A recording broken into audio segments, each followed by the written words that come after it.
하나님 사랑은 이렇게라는 제목으로 주의 말씀 함께 나누겠습니다.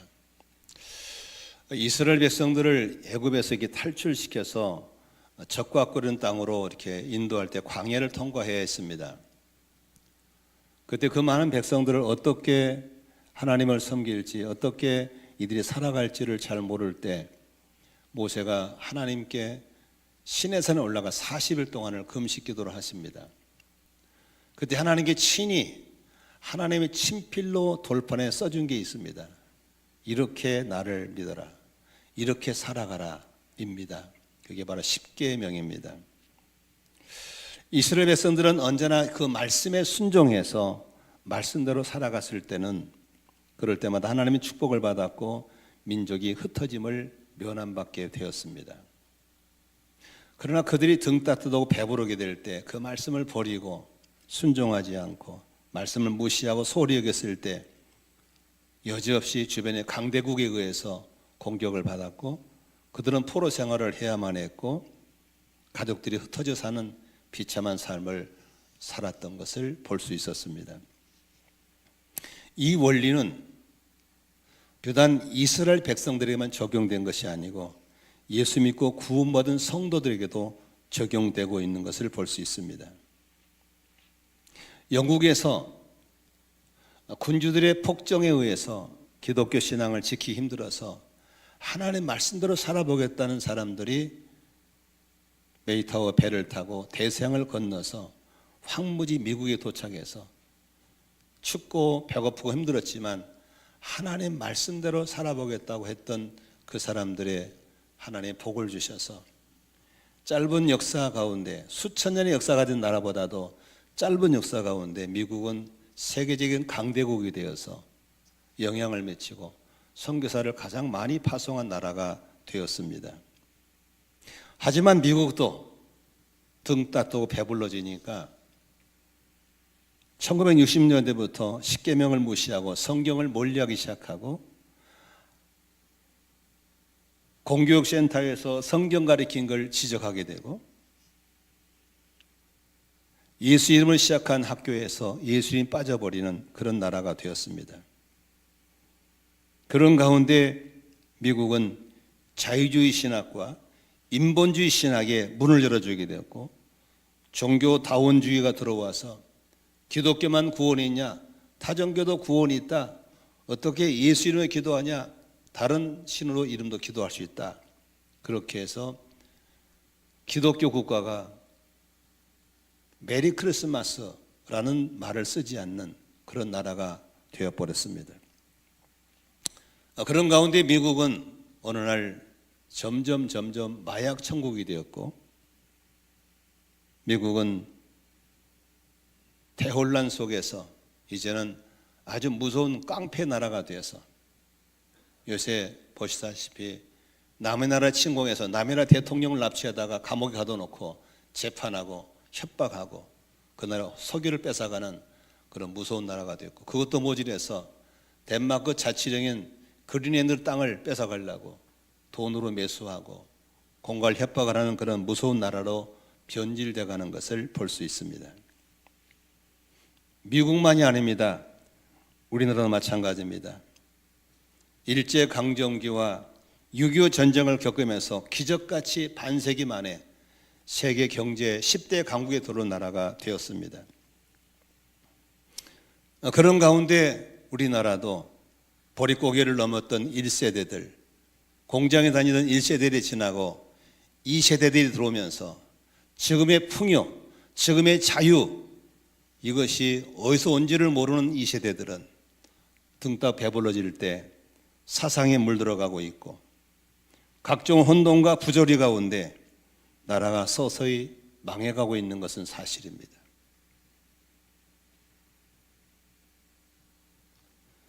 여러분 뉴스 보셨겠지만 어제 그제 뉴스입니다. 일론 머스크라는 사람이 자기들끼리 재담의 내용인데 우리에게 흘러나온 내용입니다. 아주 섬찟한 대한민국에 대한 예언을 했습니다. 지금부터 3세대만 지나면 대한민국은 북한이 총 한 방 쏴지 않고도 남한을 접수할 수 있다라는 내용입니다.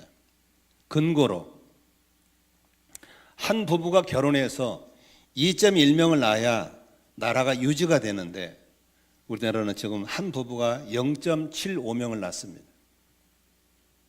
이대로 3세대만 지나면 온 나라에 젊은이는 없고 노인들만 휠체어를 끌고 다니기 때문에 북한에서는 총 쏠 필요도 없이 접수만 하면 된다라는 얘기가 나온 겁니다.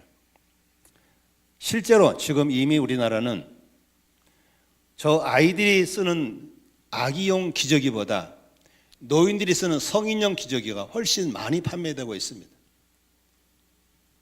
얼마나 많이 팔리냐면 1.6배가 나왔습니다. 다시 말하면 이미 이 나라는 망하는 길로, 문 닫는 길로 가고 있습니다. 정치인들이 이런 구호 저런 구호했지만 정치인들이 해결할 문제는 아니라고 봅니다. 여러 가지 부조리가 많고 혼돈하고 나라가 망할 것 같은데 망하지 않고 끝날 것 같아 끝나지 않는 이유가 뭘까? 왜 우리 민족을 이렇게 안 망하게 놔두고 있을까를 봤을 때 우리 민족에는 우리 믿음의 선조들이 뿌려놓은 복음의 씨앗이 있습니다. 일제시기를 거치면서 수많은 우리 선배들이 믿음 지키려고 순교했습니다. 6.25를 거치면서 이 복음 지키겠다고 수많은 선조들이 순교했습니다. 보르고기를 넣으면서 그토록 가난했지만 그들은 하나님의 성전을 건축하기 위해서 집을 팔아 헌금했고 전세방을 빼서 사골세로 바꾸면서 전세금을 바쳐서 성전 건축을 했습니다. 지금은 이 복음의 축복을 이어받은 이 세대들이 감사는커녕 자유주의 신학, 인본주의 신학에 물들어서 하나님 중심이 인간 중심이 되어버리고 그런 가운데 한국교회 선교는 열기가 식어져 버렸고 예배는 종교적인 형식에 빠져버렸고 농촌교회와 골목의 개척교회들은 서서히 문을 닫고 지금은 교회가 존폐 위기를 겪고 있는 것은 사실입니다. 이런 상황 가운데 해답이 하나가 있습니다. 어떻게 이걸 풀어갈 수 있는 해답일까? 간단합니다. 서랍상에 넣었던 골동품 같은 12계명을 꺼내야 됩니다. 그 10계명을 붙잡아야 됩니다. 그리고 그 10계명으로 돌아가야 되는 겁니다. 하나님은 왜 10계명을 주셨을까? 혹시 생각해 본 적이 있나요? 구약시대 골동품 아닙니다.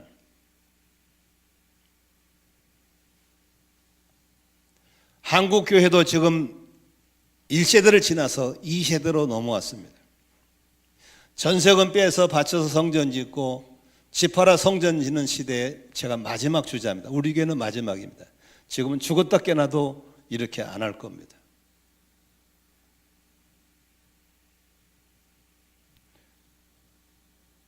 걸어다니고 버스 타고 자전거 타고 다니는 사람들이 지금은 다 승용차 타고 다닙니다.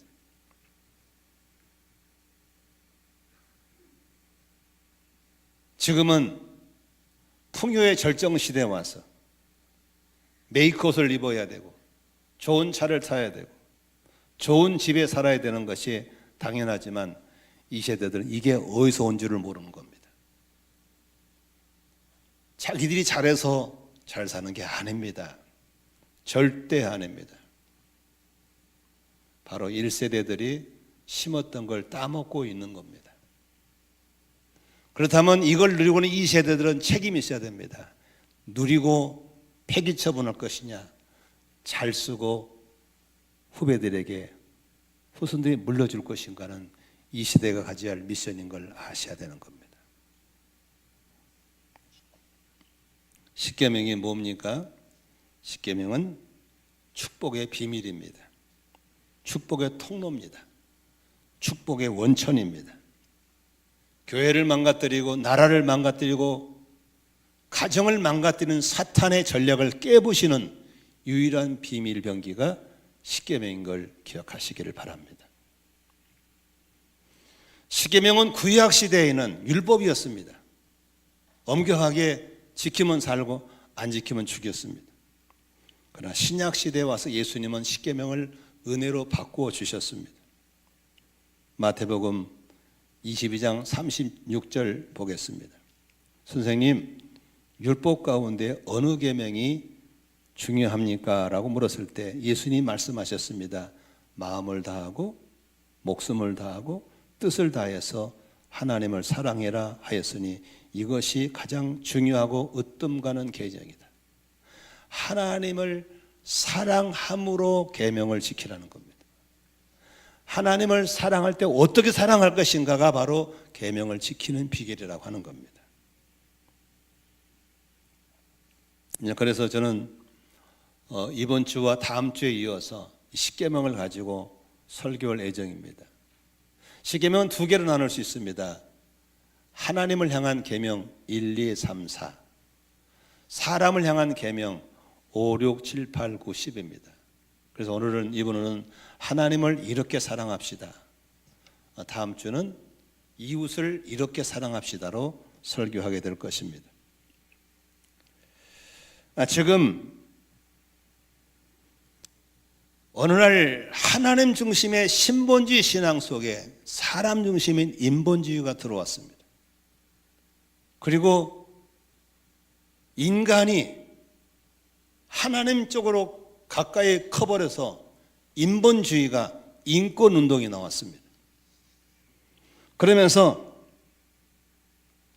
인권하면서 쉽게 이혼하고 인권하면서 결혼 안 해버리고 인권하면서 애기 안 낳아버리고 그래서 나가는 서서히 망해가고 있는 것입니다. 여러분, 인간 중심으로 사는 것이 중요한 것이 아니고 하나님 중심으로 사는 게 중요한 걸 믿으시 바랍니다. 왜냐하면 하나님이 인간을 지켜주는 것이지 인간이 하나님을 지켜주는 게 아닙니다. 인정하시면 아멘 하십시다. 하나님이 우리를 지켜줘. 그러기도 우리는 하나님 중심이 돼야 되는 겁니다. 네가 하나님을 사랑하냐? 그러면 이 계명을 지켜봐라.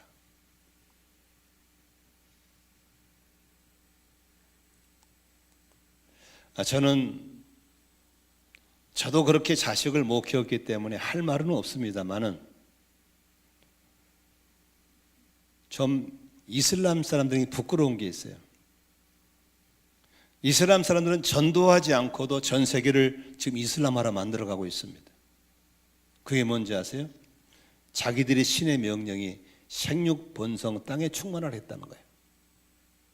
그들은 다산을 강조합니다.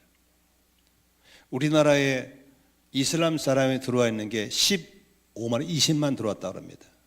노동자나 유학생 신분으로 왔지만 사실은 그분들은 선교사입니다. 그들의 목적은 대한민국에서 여자들과 결혼해라 입니다. 애를 낳아라 입니다. 돈 대줄게. 그들이 일부 다처제이기 때문에 자기 나라에 자기 부인 다 있습니다. 한국에서도 또 결혼합니다. 결혼한 조건은 이슬람으로 돌아와야 됩니다. 한국 여자들이 이거 쓰고 다니잖아요. 다 그런 여자들입니다.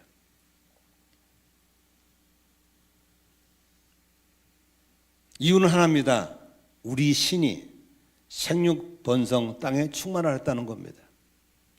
근데 왜 기독교인들은 우리 하나님이 복을 주면서 생육하고 번성하고 땅에 충만하는 말을 버려버립니까? 그게 인본주의고 그게 인권이라면 잘못된 겁니다. 나는 그런 측면에서 할 말이 없습니다. 나는 그렇게 못했기 때문에. 그러나 이 말을 하고 싶습니다. 인권이 중요한 게 아닙니다. 하나님 말씀이 더 중요합니다.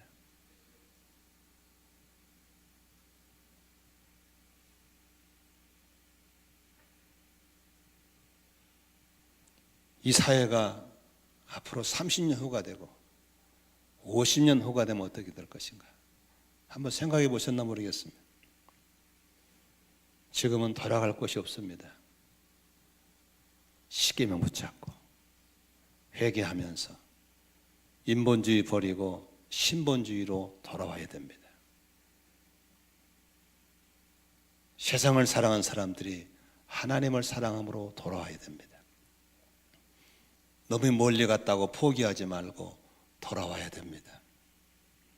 잠언서 8장 17절에 이런 말씀이 있습니다. 나는 나를 사랑하는 사람을 사랑하며 나를 간절히 찾는 사람을 만나준다. 하나님을 사랑하는 사람은 아멘 하십시다. 어떻게 사랑할까? 무엇으로 사랑할까? 여러분 어떻게 하나님 사랑할까? 하나님이 나를 사랑하냐? 그럼 이렇게 하라고 주신 게 계명입니다. 오늘 4가지 계명을 통해서 하나님 사랑하는 방법을 배우시고 그 사랑의 원리 속으로 돌아오시기를 주의 이름으로 축원합니다. 첫 번째입니다. 출애굽기 20장 1, 2, 3절 같이 보겠습니다. 시작. 이 모든 말씀은 하나님이 하신 말씀이다. 나는 너희를 이집트 땅 종살이던 집에서 이끌어낸 주 너희의 하나님이다. 3절만 있습니다. 시작. 너희는 내 앞에서 다른 신들을 섬겼다. 시작. 너희는 내 앞에서 다른. 하나님이 제일 싫어하는 게 뭐냐면 하나님 말고 다른 신을 만나는 걸 싫어하는 겁니다. 여기 가정을 가지신 분들 한번 보세요. 가정 가지신 분, 짝 있는 분들, 만에 하나, 이거 만에 하나면 있을 수가 없는 일이지만 제가 홍성이와 결혼해서 42년을 살았거든요. 맨날 I love you, I love you 했는데 알고 보니까 딴 여자가 있어. 그럼 홍성이가 돌아버릴까 웃을까? 아, 우리 남편 힘 있네. 그러겠습니까? 돌아버리겠어요? 돌아보지 않겠습니까? 있을 수 없는 일이죠. 맨날 우리 아내가 나보고 여보 나만 봐 그래 놓고는 알아봤더니 딴 남자가 있네. 돌아버려. 있을 수가 없는 겁니다. 정상적인 부부애가 외도해도 집안에 폭파가 일어나는데 당신의 독생자 예수를 죽여서까지 우리를 구원하신 그 하나님과 관계 속에서 하나님 말고 다른 신을 두고 있다면 그건 사랑하는 게 아니죠. 다른 신을 두고 있으면서 교회에서 찬양하고 감사하고 다 위선이죠. 아닙니다. 하나님을 사랑한다면 절대로 다른 신을 둬서는 안 될 줄로 믿습니다. 그런데요, 의외로 기독교인들이 바람을 많이 피웁니다. 재미삼아 점쳤다고요? 심심해서 무당 찾아갔다고요? 그게 바람 피우는 겁니다. 제 초등학교 전도사, 초등학교 동창 하나가 전도사로 있었어요. 옛날에 부곡동에서. 그 동네에 무당 하나를 열심히 전도했대요. 무당 아줌마를 전도해가지고 드디어 교회에 등록을 시켰대요. 그런데 한 2주 다니더니 무당이 찾아왔더래요. 전사님, 저 이 교회 더 이상 못 다니겠어요. 아니 무슨 소리입니까? 어떻게 전도가 됐는데? 그랬더니 무당이 한 말이, 제가 무당할 때 나한테 점치러 온 단골들이 이 교회에 너무 많네요. 무당에 점치러 온 단골들이 너무 많다는 거예요. 그래서 서로 민망하다는 거예요. 이게 기독교 현실이라면 하나님 복을 주겠습니까? 그렇게 바람 피고 다니면서 교회 와서 할렐루야 찬양 부르면 그 찬양을 받으시겠냐 이겁니다. 밖에 나가 딴 여자하고 바람 피고 다니면 집에 와서 자기 부인 보고 I love you 이게 맞겠냐 이겁니다. 아니죠. 하나님을 사랑한다면, 하나님만을 사랑한다면 절대로 다른 신을 따르지 않을 줄로 믿습니다. 믿으시면 아멘 하십시다. 그냥 빗나간 말입니다. 혹시라도 자기 부인 말고 딴 여자에게 눈 드신 분들 오늘 회심하고 돌아오기를 바랍니다. 혹시라도 자기 남편이 시원찮아서 이웃집 아저씨 기웃거리는 사람이 있으면 오늘 회심하고 돌아오기를 바랍니다. 혹시 길이 안 풀려가지고 무당집에 전화 몇 번 한 사람들 회심하고 돌아오기를 바랍니다. 하나님은 회개하면 살려주거든요. 아멘. 안산에 600군데 700군데의 무당집에 먹고 사는 이유가 뭡니까? 다 시민들을 갈취하지 않습니까? 그 600명, 700명의 무당들을 먹여 살린 사람 중에서 기독교인 있을까 없을까? 있습니다. 어쩌면 우리 교인이 있을지 모르겠어요. 이런 사람을 교회에 와서 할렐루야 찬양하고 받으셔? 안 받습니다. 기도 안 받습니다. 청년들 무심코 심심풀이로 만 원 내고 컴퓨터 점치는 거. 전주 한옥마을에 가시는 분들 조심하세요. 한옥마을에 가면요 골목에 쫙 깔린 게 한옥이 아닙니다. 다 무당들입니다. 점치는 것들입니다. 그게 민속문화라면 나라 망합니다. 그런데 기웃거리면 안 됩니다. 아멘이시죠? 하나님 한 분만 섬기기로 결심하시면 아멘 하십시다. 두 번째, 하나님 사랑 방법이 있습니다.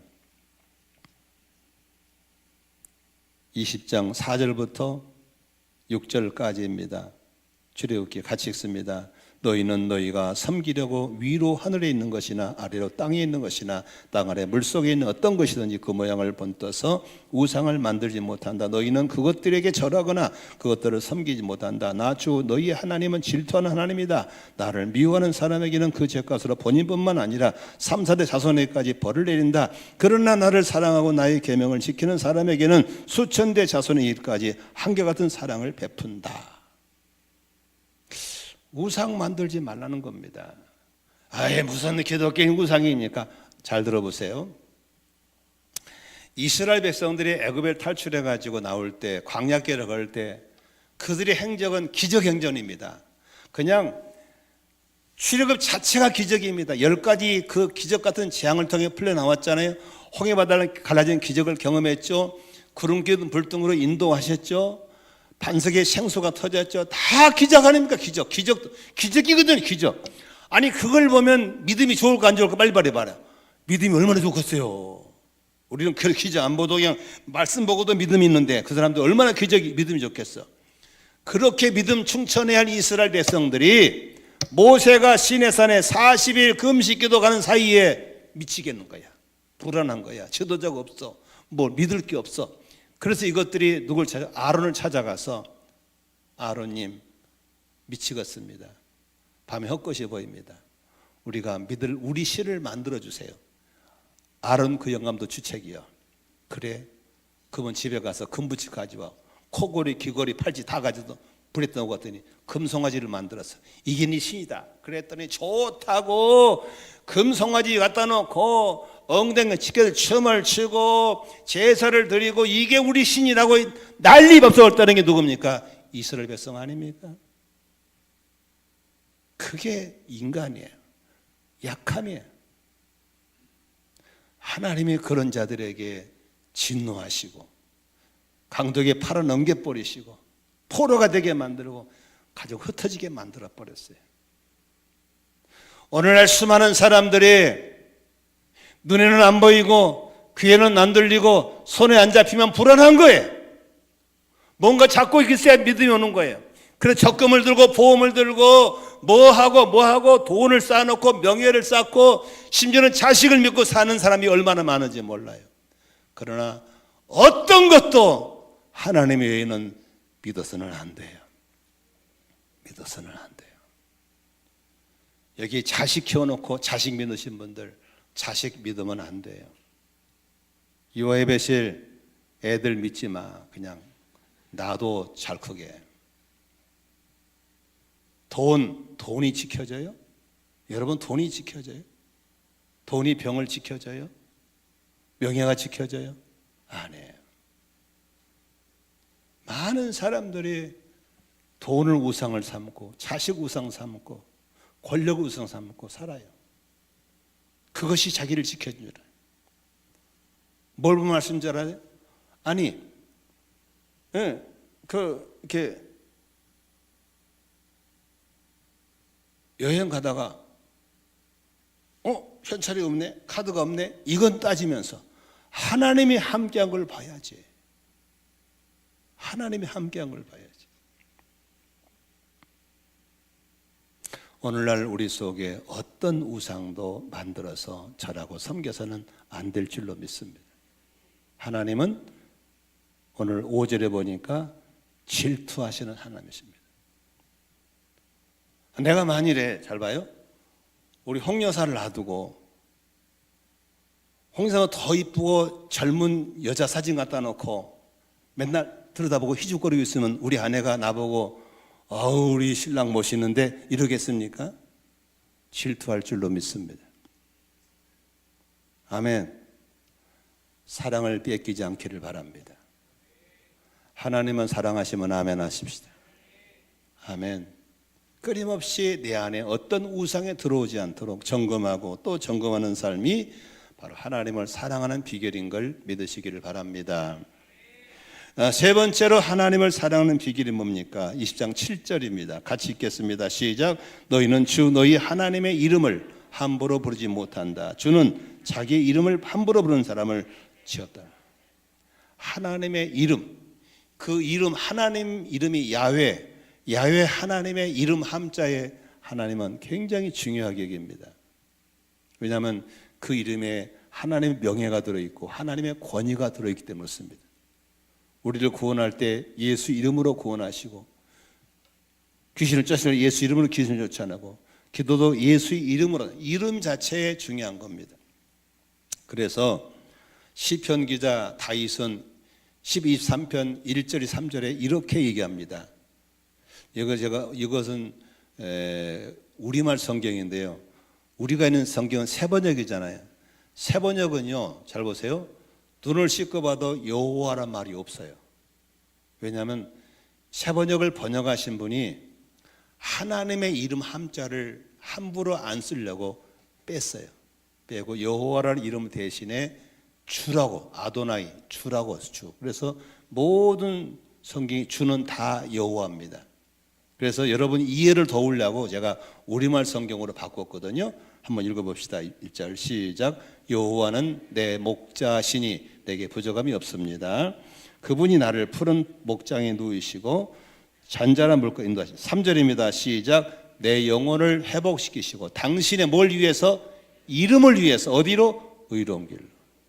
하나님은 우리를 위해서 의로운 길을 인도한 게 아니에요. 당신의 이름 때문에. 나 잘되라고 복 주는 게 아니고 하나님의 이름을 위해서. 그렇게 하나님은 당신의 이름 함자에다가 대단히 중요한 중심을 두고 있는 거예요. 그러면 너희들이 정말 나를 사랑하냐? 그렇다면 내 이름 함부로 쓰지 마. 너희들이 정말 나를 사랑하냐? 그렇다면 내 이름 함부로 욕되게 하지 마. 이 하나님의 뜻인 줄로 믿습니다. 저희 아버님은 세상을 떠난 지가 오래됐습니다. 한 40년 가까이 됐습니다. 저는 우리 아버지를 좋아하고 아버지 DNA가 내 안에 많이 들어와 있습니다. 40년이 지난 지금도 저희 아버지 이름 함자에 욕을 먹일까 봐 얼마나 조심한지 모릅니다. 특히 고향 동네 가면 정말 조심합니다. 누가 뒤에다가 대고 우리 아버지 이름 욕할까 봐 조심합니다. 아버지 이름이 칭찬되게 하는 것이 효도라고 생각하기 때문에 정말 조심합니다. 하물며 만왕의 왕 되시고 우리를 구원하신 영원한 우리의 주 되시는 만군의 야훼 하나님의 이름이 우리 때문에 욕을 먹는다면 안 되는 겁니다. 우리 때문에 하나님의 이름이 높여져야 될 줄로 믿으시기를 바랍니다. 그것이 하나님을 사랑하는 비결이라고 하는 겁니다. 아멘. 월피동서 목회할 때 교회 승합차가 이제 성도를 태우러 다녔잖아요. 그때 한 젊은 집사님이 운전을 다녔어요. 근데 교회 이름은 써있잖아요. 교회 차 써있잖아요. 옆에. 그 사람만 돌고 오면 교회 짓발적인 항의 전화가 옵니다. 왜 운전을 그따구로 하냐고 교회가. 너무너무 난폭 운전하는 거예요. 막 시민들이 막 교회에다 항의를 하는 거예요. 그 사람 뭐 하지 말할 수도 없고 너무 힘들었어요. 또 굳이 하겠대 또 운전을. 여러분, 교회 이름을 써가 다니면서 시민들에게 항의를 받으면 안 되잖아요. 목욕탕이나 사우나 가서 제발 권사님 부르지 마. 다 권사들이요, 다 권사들. 온갖 껌 씹고 다니면서 권사님, 박 권사님, 이 권사님 다 욕합니다. 그냥 거기서는 아목이 엄마 이 선생으로 놀라면 하나님의 영광을 위해서 살아야 될 줄로 믿습니다. 그리고 목사가 뭔데 목사 섬기는 사람들은 섬김으로 끝나게 될 줄로 믿습니다. 그래서 우리 교우들을 통해서 가는 곳마다 주님의 거룩한 이름이 높임을 받고 존귀함 받을지언정 우리 때문에 이름이 땅에 떨어진 일이 없어야 될 줄로 믿으시기를 바랍니다. 아멘. 저는 아무도 안 믿는 집에 제가 믿게 됐잖아요. 그러니까 안 믿는 가족도 가면 내가 얼마나 조심스러운지 몰라요. 저 믿는 것들이 목사가 이런 말 들을까 봐서 항상 조심합니다. 회비를 내도 먼저 내고 더 많이 내고 더 일찍 가고 더 섬기고 그렇게 해서 그 불신앙 가정 속에 복음이 들어가게 만드는 일을 하는 겁니다. 우리 모두 하나님을 사랑하시면 아멘 하십시다. 이름을 존중하게 해드리기를 바랍니다. 나 때문에 우리 때문에 주님의 거룩한 이름이 땅에 떨어진 일이 없도록 나 때문에 우리 때문에 하나님의 이름이 세상에 넓혀지기를 주의 이름으로 축원합니다. 마지막으로 네 번째, 하나님을 사랑 어떻게 할 것인가?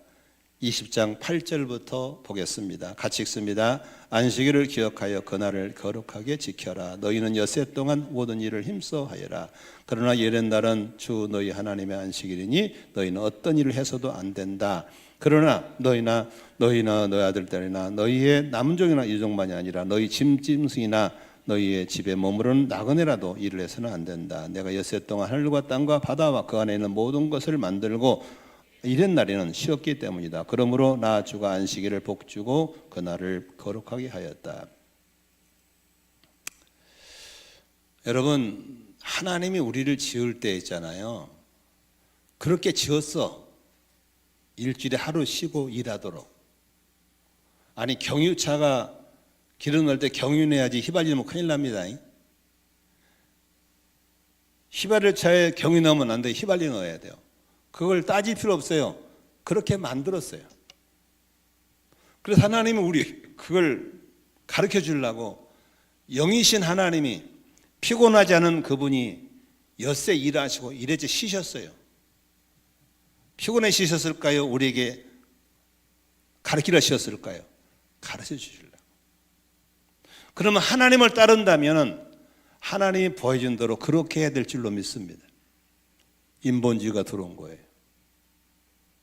자유주의가 들어온 거예요. 인권이 들어온 거예요. 그래서 주일 성수를 패대기 쳐버렸어요.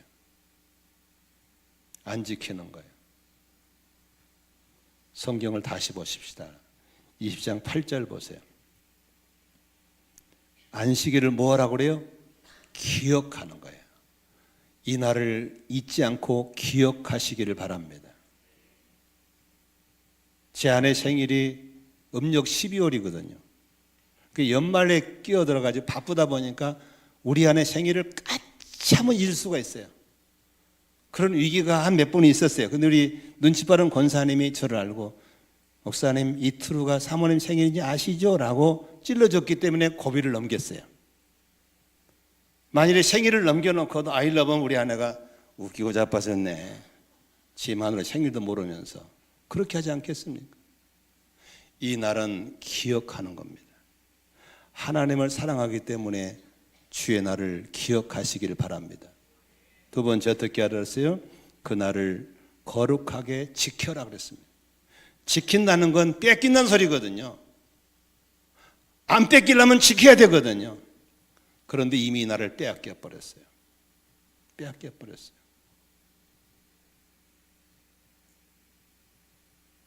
하나님께서 11절에 보세요. 이 하나님 하신 말씀이 내가 엿새 동안 하늘과 땅 가운데 이랜다리는 쉬었기 때문에 너도 쉬어라입니다. 하나님도 쉬면서 너도 쉬어라입니다. 그런데 인본주의가 자유주의가 이 날을 도둑질해 버렸어요. 지금 주일 성수하신 분 거의 없어요. 아마 지금 여기 계신 분 중에서 앱 맞추고 스케줄 갖고 있는 사람이 있을 거예요. 속고 사는 겁니다. 기독교의 영성은 자 보세요. 분점에 나온 게 아닙니다. 침묵에서 나오는 겁니다. 기독교의 영성은 광야에서 나오는 겁니다. 일주일에 하루 정도는 핸드폰을 끄고 사는 날, 하루 중에 얼마 정도는 핸드폰을 끄고 사는 날, 그게 바로 광야의 에레모스입니다. 저는 한방 기도를 하면서 아주 중요한 걸 발견했습니다. 방언 기도를 시작하면 핸드폰을 끕니다. 외부 단지를 다 누구도 나를 찾지 못하게 만들어 버립니다. 물론 아내에게 시작한 알려줍니다. 그리고 계속 주님께 집중합니다. 그것이 내게는 얼마나 영성에 도움이 되고 건강에 도움이 되는지 모릅니다. 밤에 잠잘 때 다 꺼버립니다. 전기불도 다 완전히 다 차단해버립니다. 하나님 앞에 나만 서 있는 시간, 이게 우리는 그렇게 만들어졌습니다. 그렇게 만들어져 있어요. 우리 이 안식일을 기억하시고 안식일을 지키시기를 축복합니다. 그것이 나를 위하는 길이고 하나님을 사랑하는 비결인 걸 믿으시기를 바랍니다. 이 계명을 어떻게 지킬 수 있을까요? 아주 간단합니다. 요한복음 14장 21절을 같이 보겠습니다. 같이 읽습니다. 시작. 내 계명을 받아서 지키는 사람은 나를 사랑하는 사람이요, 나를 사랑하는 사람은, 그렇죠, 사랑하면 지킬 수 있습니다. 사랑하지 않으면 지킬 수가 없습니다. 그런데 더 무서운 것은 하나님은 사랑이시다. 사랑을 실천하는 사람은 하나님을 아는 사람이라 그랬어요. 사랑하지 않으면 하나님을 모른다고 그랬어요. 그러니 우리 신앙의 진짜와 가짜가 금방 드러나 버렸잖아요. 하나님을 사랑하면 아멘 합시다. 입으로 아멘이 아니라 말씀을 가지고 지켜나갈 때 사랑의 고백이 될 줄로 믿습니다. 사랑함으로 하면 지루하지 않습니다. 제가 하고 싶지 않은데 우리 아내가 뭘 부탁할 때 그 일을 좋아해서가 아니라 아내를 사랑하기 때문에 그 일을 하는 겁니다. 기쁘게 합니다. 즐겁게 합니다. 어떻게 그 계명을 지켜야 됩니까? 마태복음 22장 37절입니다. 38절을 같이 읽습니다. 예수께서 그에게 말씀하셨다. 마음을 다해라, 목숨을 다해라, 뜻을 다해라, 하나님을 사랑해라. 이것이 가장 중요하고 으뜸되는 계명이다라고 했습니다.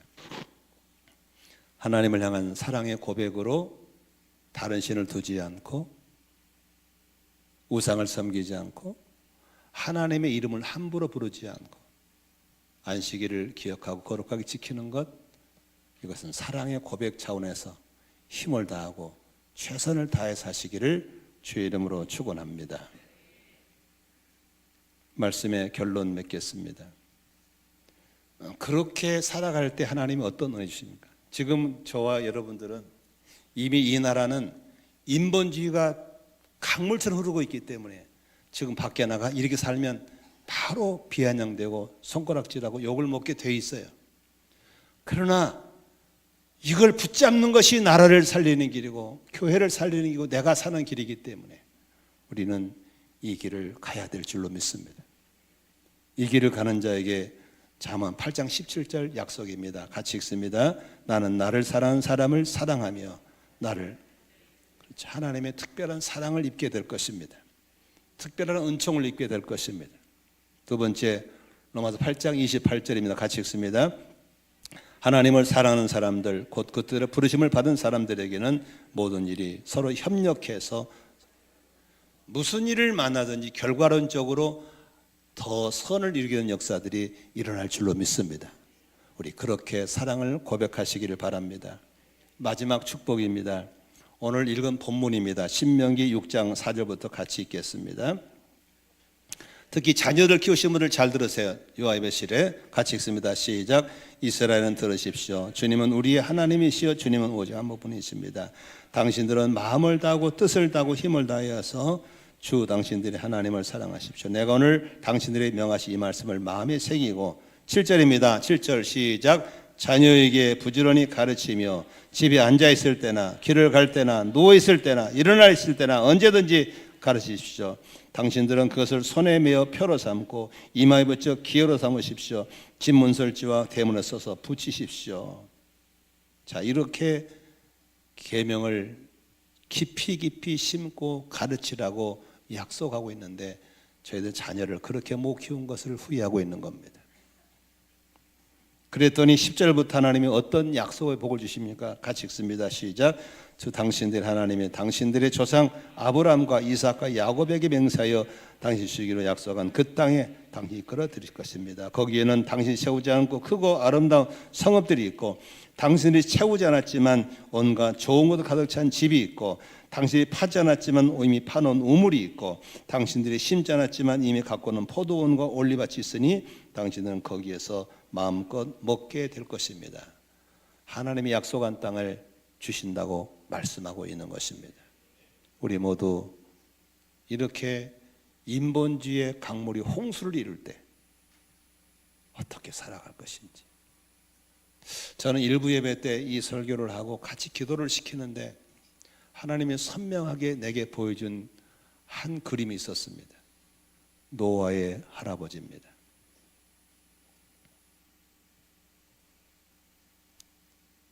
쨍쨍 비가 오지 않고 맑은 날씨에 홍수가 온다고 배를 만들어 놨을 때 노아는 순종합니다. 120년 동안 그 일을 합니다. 동네 사람들이 영감탱이 미쳤다고 노망들었다고 얼마나 비아냥 그랬습니까? 그러나 그들은 하나님의 말씀 신뢰하고 방주를 만듭니다. 우리 이 말씀 듣고 나가서 하나님만 믿고 우상 섬기지 않고 하나님 이름의 영광을 내 살고 안식일 지킨다 그러면 당장에 불편할 것이고 인본주의 친구들이 손가락질하고 비아냥거렸을 것입니다. 그러나 잊지 마십시오. 이것이 축복의 통로고 축복의 비결이고 영적 전쟁의 승리의 비결이고 우리가 살고 교회가 사는 비결인 걸 믿으시길 바랍니다. 우리 이 세대를 살아간 젊은 여러분, 여러분이 잘해서 잘 사는 게 아닙니다. 믿음의 선조들이 심었던 것을 우리 따먹고 있는 겁니다. 우리 이것을 후손들에게 후배들에게 물려줘야 될 줄로 믿습니다. 우리 합심을 한번 기도하겠습니다. 하나님 사랑합니다. 사랑하기 때문에 다른 신을 섬기지 않겠습니다. 하나님 사랑하기 때문에 우상 섬기지 않겠습니다. 하나님을 사랑하기 때문에 당신의 그 거룩한 이름을 욕되지 않게 하겠습니다. 하나님을 사랑하기 때문에 이 날을 기억하고 이 날을 사수하겠습니다. 우리 같이 기도하며 나갑시다. 동성으로 기도합니다. 살아계신